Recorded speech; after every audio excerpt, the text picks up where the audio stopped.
வனப்பகுதியில் வழி தவறி வந்த மான் கோவையில் தெரு நாய்களிடம் சிக்கிக் கொண்டு பரிதவிக்கும் செல்போன் வீடியோ பரிதாபமாக உயிரிழப்பு.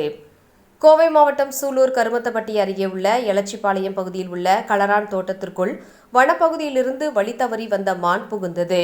இதனையடுத்து தோட்டத்தின் அருகே இருந்த தெரு நாய்கள் அந்த மானை சுற்றி வளைத்து கடிக்க துவங்கியது. நாய்கள் சூழ்ந்து கொண்டதால் சிக்கி தவித்துக் கொண்டிருந்தது. அதனை அந்த பகுதியில் சென்ற விவசாயி ஒருவர் தனது செல்போனில் வீடியோ பதிவு செய்துள்ளார். அந்த செல்போன் காட்சிகள் தற்போது சமூக வலைதளங்களில் வைரலாகி வருகின்றது. மேலும் அடிக்கடி வனப்பகுதியிலிருந்து அப்பகுதிக்கு உள்ளே நகர பகுதிக்குள் மான்கள் வருவதாகவும் அதனை அங்குள்ள தெரு நாய்கள் வேட்டையாடிக் கொள்வது தொடர்ந்து நடந்து வருகின்றது.